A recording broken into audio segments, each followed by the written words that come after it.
বাংলা শিক্ষকের সকলকে স্বাগত। আজ যে প্রবন্ধটি আলোচনা করব সেটি হলো রবীন্দ্রনাথ ঠাকুরের লাইব্রেরি। লাইব্রেরি বলতে আমরা সেই স্থানটিকে বুঝি যেখানে বিভিন্ন ধরনের বই, বিভিন্ন ভাষার বই, বিভিন্ন মতের বই সুন্দরভাবে সাজানো থাকে এবং যেখান থেকে যারা পাঠক বা পাঠিকা আছে তারা সেখান থেকে নিজেদের পছন্দ মতো বই সংগ্রহ করতে পারে, জ্ঞান সমৃদ্ধ করতে পারে। সেই স্থানটিকে বলা হয় লাইব্রেরি। সকল শিক্ষা প্রতিষ্ঠানে, ক্লাবে ইত্যাদি স্থানে লাইব্রেরি থাকে। বাড়িতেও অনেকের থাকতে পারে ছোটোখাটো লাইব্রেরি। যাই হোক, এই লাইব্রেরি প্রসঙ্গে রবীন্দ্রনাথ ঠাকুরের যে বক্তব্য, লাইব্রেরির যে প্রয়োজনীয়তা, লাইব্রেরির যে গুরুত্ব মানব জাতির ক্ষেত্রে, সেই সম্পর্কে প্রাবন্ধিক কিছু এখানে বলেছেন। মহাসমুদ্রের শতবৎসরের কল্লোল কেহ যদি এমন করিয়া বাঁধিয়া রাখিতে পারে যে সে ঘুমাইয়া পড়া শিশুটির মতো চুপ করিয়া থাকিত, তবে সেই নীরব মহাশব্দের সহিত এই লাইব্রেরির তুলনা হইত। খুব সুন্দর একটা উপমা। রবীন্দ্রনাথ তো সংস্কৃত ভাষায় বলা হয় উপমা কালিদাসস্য, অর্থাৎ কালিদাসকে উপমার রাজাধিরাজ বলা হয়। রবীন্দ্রনাথ ঠাকুর তার থেকে কোনো অংশে কম নয়। হয়তো আধুনিক যুগে রবীন্দ্রনাথ ঠাকুর হয়তো একটু বেশিই উপমা ব্যবহার করেছেন। তো এখানেও সেই রকম মহাসমুদ্রের সাথে লাইব্রেরির তুলনা করেছেন প্রাবন্ধিক। কি বললেন না, মহাসমুদ্রের শতবৎসরের কল্লোল। শতবৎসরের কল্লোল মানে হলো যে মহাসমুদ্রতে যে শব্দ শত বছর ধরে, 100 বছর ধরে যদি জমা হচ্ছে, সেটাকে যদি কেউ বেঁধে রাখতে পারে এবং সেটাকে যদি শান্তভাবে ঘুমিয়ে চুপ করে রাখতে পারে, সেটা হলো লাইব্রেরির সাথে তুলনীয়। কেন না, এখানে ভাষা চুপ করিয়া আছে, প্রবাহ স্থির হইয়া আছে, মানবাত্মার অমর আলোক কালো অক্ষরের শৃঙ্খলে কাগজের কারাগারে বাঁধা পড়িয়া আছে। কি আছে এখানে? ভাষা চুপ করিয়া আছে। ভাষা চুপ করিয়া আছে মানে, ভাষা চুপ করিয়া আছে মানে হলো যেখানে বিভিন্ন একটা লাইব্রেরিতে শুধুমাত্র যে একই ভাষার বই থাকবে তা তো নয়। এখানে বিভিন্ন ভাষার বই থাকতে পারে, ইংরেজি, বাংলা, হিন্দি, সংস্কৃত, নেপালি, উর্দু, আরবি, হিব্রু, গ্রিক, বিভিন্ন কত শত ভাষার বই এখানে সুন্দর মানে পাশাপাশি থাকতে পারে। সেই জন্য বলছে, এবং বইয়ের যে বইগুলো বা পুঁথিগুলো থাকবে তা তো আর চেঁচিয়ে বেড়াচ্ছে না, সেজন্য সেই বইটা ভাষা চুপ করে আছে। প্রবাহ স্থির হইয়া আছে। প্রবাহ মানে একটা বইয়ের মধ্যে লেখক যখন মন্তব্য প্রকাশ করেন, মত প্রকাশ করেন, সেখানে তার নিজস্ব দৃষ্টিভঙ্গি থাকে। তো সেই দৃষ্টিভঙ্গি যতক্ষণ না আমি পাঠ করব, অধ্যয়ন করব, ততক্ষণ পর্যন্ত সে স্থির হয়ে আছে। মানবাত্মার অমর আলোক কালো অক্ষরের শৃঙ্খলে কাগজের কারাগারে বাঁধা পড়িয়া আছে। অমর আলোক কেন বলা হলো? কারণ এখানে জ্ঞান আছে, ঠিক আছে? সেই জ্ঞান কালো অক্ষরের শৃঙ্খলে, অর্থাৎ হরফের মারফতে এখানে বাঁধা আছে। ইহারা সহসা যদি বিদ্রোহী হইয়া উঠে, নিস্তব্ধতা ভাঙিয়া ফেলে, অক্ষরের বেড়া দগ্ধ করিয়া একেবারে বাহির হইয়া আসে, হিমালয়ের মাথার উপরে কঠিন বরফের মধ্যে যেমন কত কত বন্যা বাঁধা আছে, তেমনি এই লাইব্রেরির মধ্যে মানব হৃদয়ের বন্যা কে বাঁধিয়া রাখিয়াছে, বিস্ময় প্রকাশ করছেন প্রাবন্ধিক। কি না, এখানে যত একটা লাইব্রেরির মধ্যে একটা প্রতিষ্ঠিত লাইব্রেরি, ছোটোখাটো লাইব্রেরি নয়। আমাদের ভারতবর্ষে যেমন ছিল প্রাচীন লাইব্রেরির মধ্যে নালন্দা বিশ্ববিদ্যালয়ের যে লাইব্রেরি, বলা হয় যে এই লাইব্রেরি প্রায় পুড়িয়ে ফেলা হয়েছিল। প্রায় 3 মাস ধরে এখানে আগুন জ্বলেছিল। কত ভাষার বই, কত বিচিত্র জ্ঞান ভাণ্ডার এখানে ছিল। তো এইরকম লাইব্রেরি বর্তমান ভারতবর্ষেও আছে, তৈরি হচ্ছে একটা, আর বিশ্বের বিভিন্ন স্থানেও আছে। বছর 2 আগে ফ্রান্সের যে বিখ্যাত লাইব্রেরি, সেইটাকে পুড়িয়ে ফেলা হলো। তো এই সমস্ত লাইব্রেরিতে বিভিন্ন বই আছে এবং সেই বই নিস্তব্ধভাবে আছে। তার মানে যে সেগুলো চুপ করে আছে তা কিন্তু নয়। যদি সেগুলো নিস্তব্ধতা ভেঙে ফেলে, যদি তারা সরব হয়ে ওঠে, তাহলে কীরকম হতে পারে? কীরকম হতে পারে না, প্রাবন্ধিক এখানে একটা উপমা দিচ্ছেন না, হিমালয়ের মাথার উপরে কঠিন বরফের মধ্যে যেমন কত কত বন্যা বাঁধা আছে। এটার মানে হলো যে বরফ যদি, সমস্ত বরফ, হিমালয়ের মাথার সব বরফ যদি একসাথে গলে যায়, তাহলে যেমন গোটা ভারতবর্ষ, ওইদিকে চীন ফেন যা আছে, সমস্ত দেশ স্থলভাগ যা আছে সব ভেসে চলে যাবে। সেই রকমই এই লাইব্রেরিতেও যে সমস্ত বইপত্র আছে, কালো অক্ষরে যে লেখাগুলো আছে, সেগুলো যদি সরব হয়ে ওঠে তাহলে পরে কীরকম হতে পারে। এই লাইব্রেরির মধ্যে মানব হৃদয়ের বন্যা কে বাঁধিয়ে রাখিয়াছে। মানব হৃদয়ের বন্যা মানে কেউ কবিতা লিখেছেন, কেউ প্রবন্ধ লিখেছেন, কেউ উপন্যাস লিখেছেন, কেউ নাটক লিখেছেন, কেউ তর্কশাস্ত্র আলোচনা করেছেন, কেউ আবার তর্ক আলোচনা করেছেন।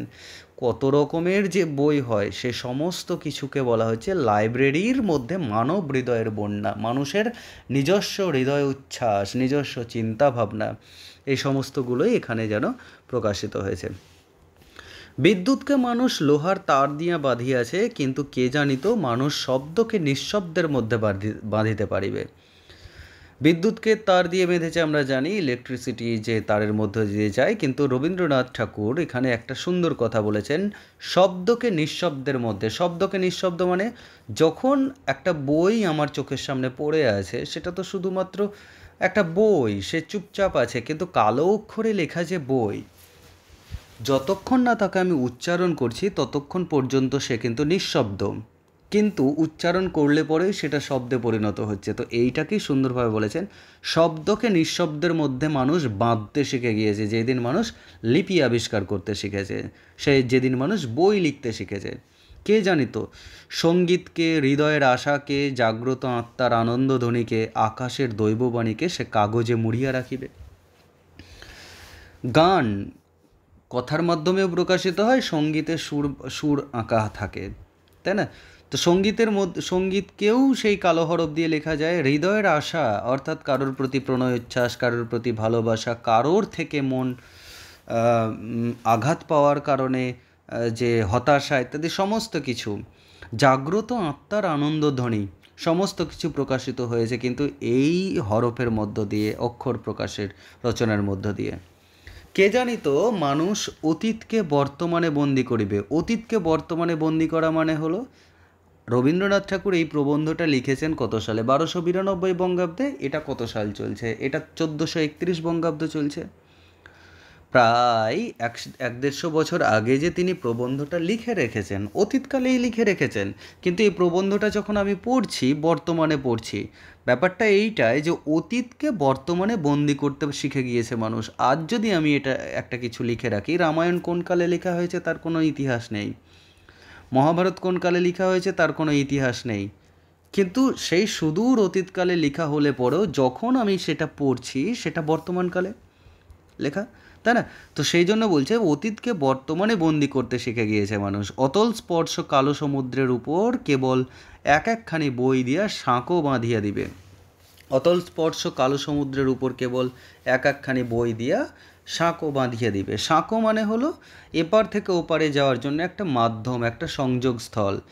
এই যুগ থেকে সেই যুগে যাওয়ার জন্য এই মনীষীর মনের সাথে আমার মনের যে মিলন ঘটানো, এই মতের সাথে সেই মতের মিলন ঘটানো, বা নিজেকে সমৃদ্ধ করা, বা নিজের মতের সপক্ষে যুক্তি আহরণ করা ইত্যাদি সমস্ত কিছুর যে কাজ করে, সেটা হলো একখানি কালো অক্ষরের বই যা লাইব্রেরিতে আছে। লাইব্রেরির মধ্যে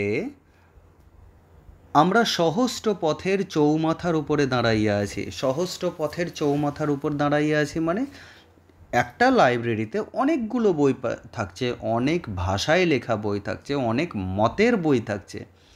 তো সেই জন্য যদি মধ্যেখানে আমি দাঁড়াই, আমার যেদিকে ইচ্ছা আমি যেতে পারি। আমি বৌদ্ধ ধর্ম সম্পর্কে জানতে পারি, হিন্দু ধর্ম সম্পর্কে, ইসলাম ধর্ম সম্পর্কে, জৈন ধর্ম সম্পর্কে, খ্রিস্টান ধর্ম সম্পর্কে, এগুলো ধর্মের বই। আমি রবীন্দ্রনাথ সম্পর্কে জানতে পারি, গৌতম বুদ্ধ সম্পর্কে জানতে পারি, আমি বুদ্ধদেব বসু সম্পর্কে, বুদ্ধদেব গুহ সম্বন্ধে, জীবনানন্দ দাস, এগুলো সাহিত্যের বই। সংস্কৃত ভাষা সম্পর্কে জানতে পারি, বাংলা ভাষা, এগুলো ভাষা সম্পর্কিত বই। একটা পূর্ণ লাইব্রেরি একটা সহস্র পথের চৌমাথার মতো, যেখান থেকে আমি যে কোনো দিকে যেতে পারি। কোনো পথ অনন্ত সমুদ্রে গিয়াছে, কোনো পথ অনন্ত শিখরে উঠিয়াছে, কোনো পথ মানব হৃদয়ের অতল স্পর্শে নামিয়েছে। এই তো লাইব্রেরির এক একটা বইয়ের এক এক রকমের মত থাকছে, তাই না? যে যেদিকে ধাবমান হও কোথাও বাধা পাইবে না, কারণ এখানেও যেন হারিয়ে যেতে নেই মানা।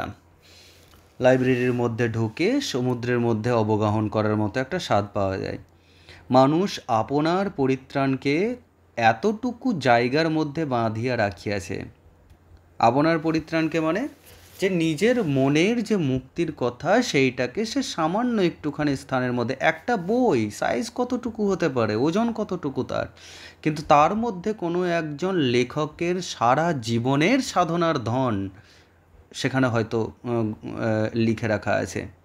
তো এই জিনিসগুলো থাকে। শঙ্খের মধ্যে যেমন সমুদ্রের শব্দ শোনা যায়, তেমনি এই লাইব্রেরির মধ্যে হৃদয়ের উত্থান পতনের শব্দ শুনিতেছ। যে শঙ্খের মধ্যে সমুদ্রের শব্দ শোনা যায় মানে শঙ্খের যদি কান পাতা যায় তাহলে যেন একটা শঁ করে শব্দ হয় বাতাস চলাচলের, সেইটাকে সমুদ্রের শব্দ বলা হচ্ছে। লাইব্রেরির মধ্যেও মানব হৃদয়ের উত্থান পতন। কেন না, ওই যে বর্তমানকে বন্দি করা আছে, অতীতকে বর্তমানে বন্দি করা আছে, এই কথাটা বললেন। একটা লাইব্রেরিতে যে বই থাকে, সেই বই তো যে একটা নির্দিষ্ট সময়ের লেখা বই তা তো নয়, যুগ যুগ ধরে সঞ্চিত থাকা বই, তাই না? 100 বছর আগে, 500 বছর আগে, 1000 বছর আগের লেখা বইও সেখানে থাকতে পারে। তো লাইব্রেরির মধ্যে মানব ইতিহাসের উত্থান পতনের ধ্বনি যেন শুনতে পাওয়া যায়, এই কথাটাই বলছে। এখানে জীবিত ও মৃত ব্যক্তির হৃদয় পাশাপাশি এক পাড়ায় বাস করিতেছে। জীবিত ও মৃত ব্যক্তির হৃদয় মানে কোনো একটা মতবাদ কেউ একজন কোনো কালে বলেছিলেন, সেই মতবাদ খণ্ডিত হয়েছে, তিনি তার মানে তাঁর যে মতাদর্শ সেটা মৃত হয়ে গিয়েছে। কিংবা কোনো জীবিত ব্যক্তির লেখা, বর্তমানকালের লেখা এবং অতীতকালের লেখা পাশাপাশি স্থান পেয়েছে, এটাও হতে পারে। এক পাড়ায় বাস করিতেছে। বাদ ও প্রতিবাদ এখানে দুই ভাইয়ের মতো একসঙ্গে থাকে, কোনো ঝামেলা নেই। একটা বই, সেই বইয়ের যদি যদি মীমাংসা সূত্র এবং সাংখ্য দর্শনের সূত্র পাশাপাশি আছে, অথচ দুটোর মধ্যে হয়তো মিল নেই। জৈন দর্শন, বৌদ্ধ দর্শন এবং বেদ, তিনটে বই পাশাপাশি আছে, অথচ বৌদ্ধাবলম্বীরা তাঁরা বলছেন যে বেদ বিরোধী তারা। কিন্তু কিন্তু ত্রিপিটকের মধ্যেখানে হয়তো একটা বেদ ভরা আছে, চতুর্বেদের একটা বেদ হয়তো ভরা আছে, কোনো বাদ প্রতিবাদ নেই সেখানে, ভাইয়ের মতো থাকছে। কারণ বইয়ে বইয়ে ঝগড়া করে না, বইয়ের ভিতরে যে যা কিছু আছে কালো অক্ষরে লেখা, সেই মত বা সেই কথা যখন প্রকাশিত হয়, শব্দরূপ পায়, তখন সেটা বাদ প্রতিবাদের মধ্যে আসে। কিন্তু তার আগে যখন গচ্ছিত থাকে তখন কিন্তু সেটা বাদ প্রতিবাদের মধ্যে যায় না, এক পাড়ায় বাস করছে। সংশয় ও বিশ্বাস, সন্ধান ও আবিষ্কার এখানে দেহে দেহে লগ্ন হইয়া বাস করে। এখানে দীর্ঘপ্রাণ, স্বল্পপ্রাণ, পরম ধৈর্য ও শান্তির সহিত জীবনযাত্রা নির্বাহ করিতেছে। কেহ কাহাকেও উপেক্ষা করিতেছে না। উপেক্ষা করা মানে হলো অবহেলা করা।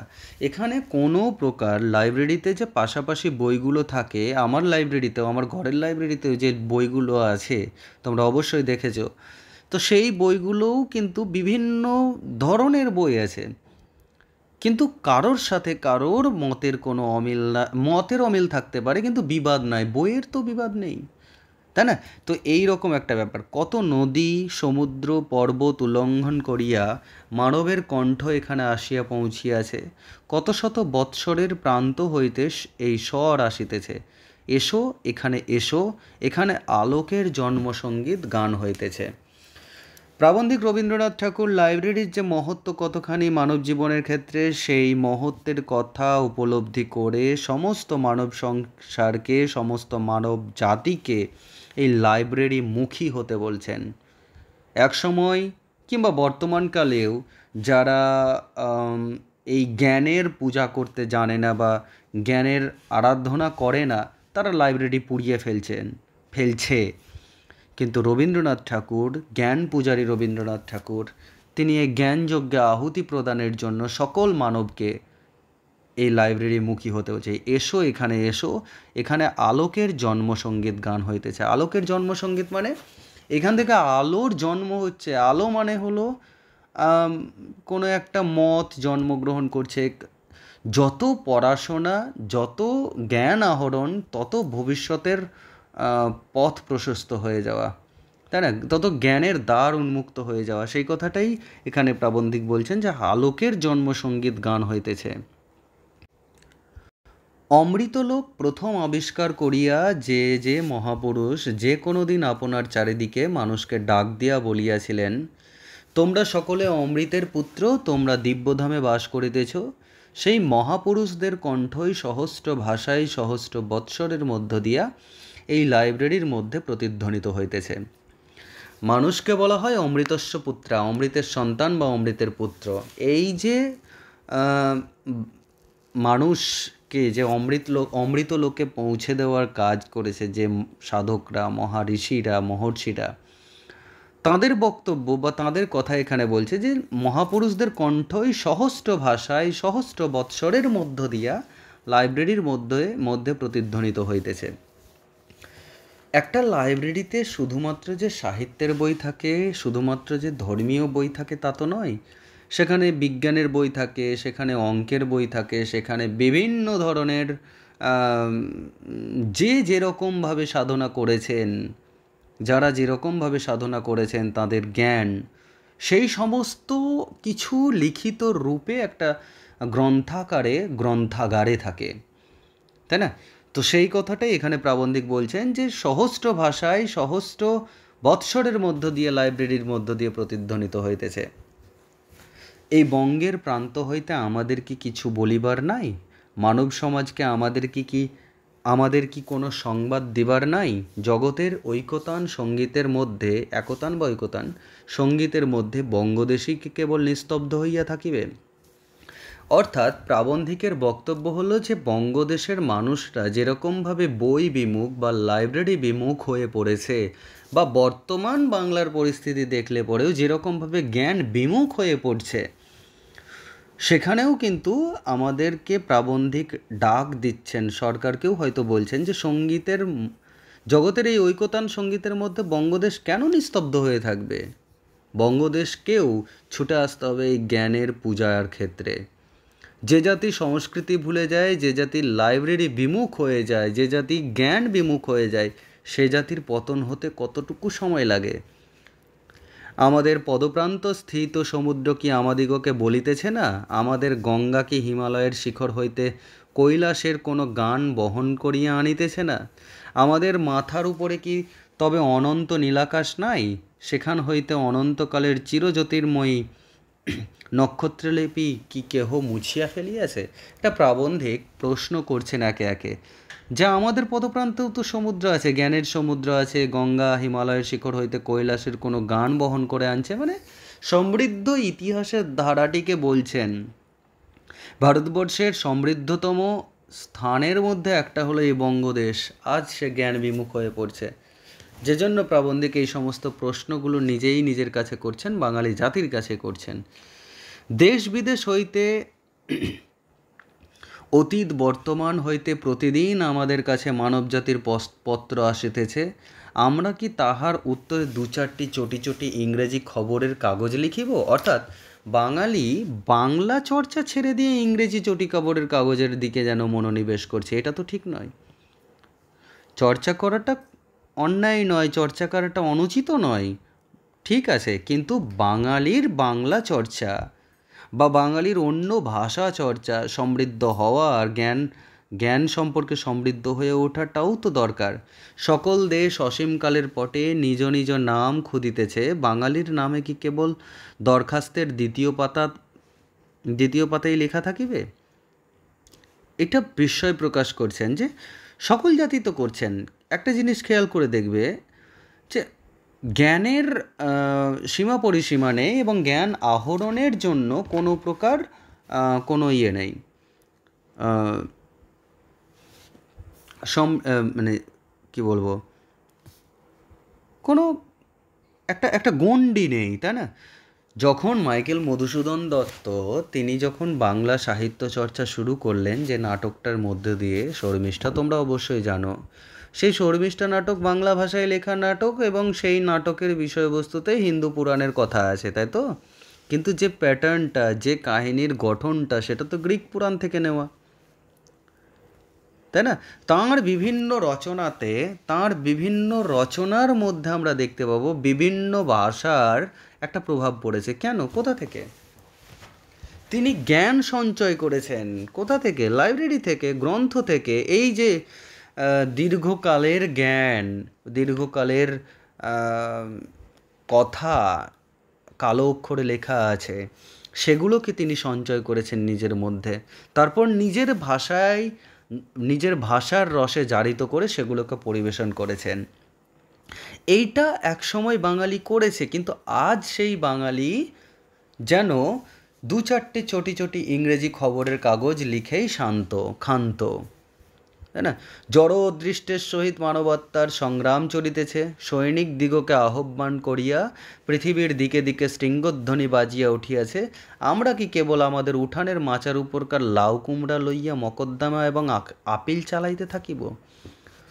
জড়দৃষ্টের সহিত মানবাত্মার সংগ্রাম চলিতেছে এবং সৈনিকদিগকে আহ্বান করিয়া পৃথিবীর দিকে দিকে সমস্ত পৃথিবীতে যদি পশ্চিমী দেশগুলোতে প্রাবন্ধিক রবীন্দ্রনাথ যখন এই প্রবন্ধটা লিখছেন,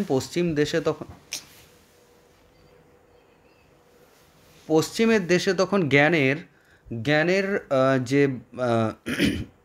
ভেরি বেজে উঠেছে যেন।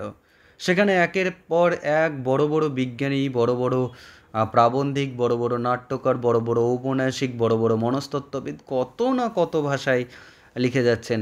সেখানে বাঙালিরা কী করছেন না, ছোট ছোট কিছু মানে প্রাবন্ধিকের এটা আক্ষেপ যে মকদ্দমা এবং আপিল চালাইতে থাকিব, এই সামান্য অতি সামান্য প্রাত্যহিকতার মধ্যেই যেন বাঙালি ব্যস্ত হয়ে পড়ে আছে।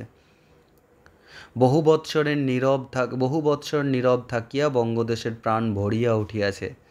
তাহাকে আপনার ভাষায় একবার আপনার কথাটি বলিতে দাও, বাঙালি কণ্ঠের সহিত মিলিয়া বিশ্বসঙ্গীত মধুরতর হইয়া উঠিবে। এটা প্রাবন্ধিকের একটা উচ্চাশা এবং প্রাবন্ধিকের একটা ভবিষ্যৎবাণী যেন, যে বলছেন যে বাঙালি কণ্ঠের সহিত মিলিয়া বিশ্বসঙ্গীত মধুরতর হইয়া উঠিবে। বাঙালিকে নিজের ভাষায় কথা বলতে দাও, বাঙালিকে নিজের ভাষায় গান করতে দাও। তো এই হলো লাইব্রেরি প্রবন্ধটি, এবং লাইব্রেরি প্রবন্ধের মধ্যে প্রাবন্ধিক যা বলতে চেয়েছেন সেই কথাটা, যে লাইব্রেরি হলো সেই স্থান যেখানে মানুষ জ্ঞান চর্চা করবার জন্য কোনো প্রকার সীমা নেই, পরিসীমা নেই, যত দূর পর্যন্ত বিস্তৃত হতে পারে, যত গভীর পর্যন্ত প্রসারিত হতে পারে, যত অতীত পর্যন্ত পিছনে যেতে পারে, যত ভবিষ্যতের কথা লিখতে পারে, সমস্ত কিছু। বাঙালিরও উচিত এই যোগ্য সভায় নিজেকে মিলিয়ে দেওয়া। তো এই হলো লাইব্রেরি প্রবন্ধটি, আশা করি বুঝতে পেরেছ। ছোট্ট একটা প্রবন্ধ 1292 বঙ্গাব্দে রচিত হয়েছিল, প্রকাশিত হয়েছিল। এটি শোনো। ধন্যবাদ।